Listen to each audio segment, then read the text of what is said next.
NEET પરીક્ષામાંથી થયેલી કથિત ગરબડ અને પેપર લીક મામલે કેન્દ્રીય શિક્ષણ મંત્રી ધર્મેન્દ્ર પ્રધાને રાજીનામું આપતા ભરૂચ જિલ્લા કોંગ્રેસ સમિતિએ તેને દેશના યુવાધન અને લોકશાહીની જીત ગણાવી છે। ભરૂચ જિલ્લા કોંગ્રેસના સભ્યો દ્વારા મૃતક વિદ્યાર્થીને શ્રદ્ધાંજલિ અર્પણ કરી આ નિર્ણયને લોકો અને કોંગ્રેસ પાર્ટીની જીત ગણાવવામાં આવી।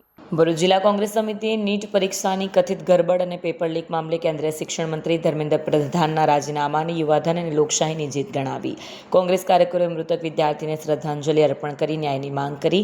જિલ્લા કોંગ્રેસ પ્રમુખ રાજેન્દ્રસિંહ રાણાએ જણાવ્યું કે યુવાધનના સંઘર્ષ અને રાહુલ ગાંધીના નેતૃત્વ હેઠળના વિરોધને કારણે સરકારને નિર્ણય લેવો પડ્યો। કાર્યક્રમમાં શહેર પ્રમુખ સલીમ અમદાવાદી, નાઝુ ફળવાલા, જ્યોતિ તડવી, ઝુબેર પટેલ સહિત આગેવાનો હાજર રહ્યા। પોલીસ બંદોબસ્ત પણ ગોઠવાયો હતો। વિડીયો જર્નાલિસ્ટ વિરેન્દ્ર પાટીલ સાથે સરિયા ટીવી ન્યૂઝ ભરૂચ।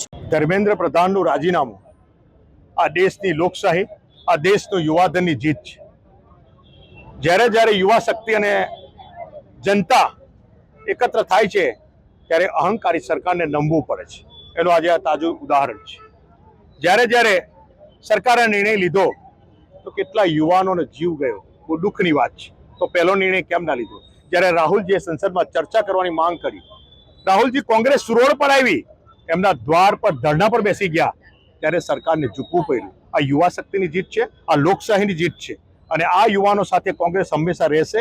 આવનાર દિવસોમાં આ દેશની જનતા માટે, આ દેશની પ્રજા માટે, આ દેશના હિતમાં જે કંઈ નિર્ણય લેવામાં આવશે એ અમારા યોદ્ધા રાહુલ ગાંધી લેશે અને આ પ્રજા એમની સાથે છે, આ યુવાનોની સાથે કોંગ્રેસ છે। અમે બધા કોંગ્રેસની સાથે, રાહુલ ગાંધીની સાથે છે। અમારા નેતૃત્વ જે કંઈ નિર્ણય કરશે એ રોડ પર કોંગ્રેસને આવવાનું થશે તો ફરી આવશે, સંસદમાં ચર્ચા કરવાની થશે તો થશે। આ સરકાર બોલીને પણ વારંવાર ફરી જાય છે। આ જે પરિવારો છે, એમની જે માંગણી છે એ પૂર્ણ કરવામાં નહીં આવે તો રાહુલ ગાંધી હજુ પણ આંદોલન કરશે અને કોંગ્રેસ હજુ પણ રોડ પર રહેશે।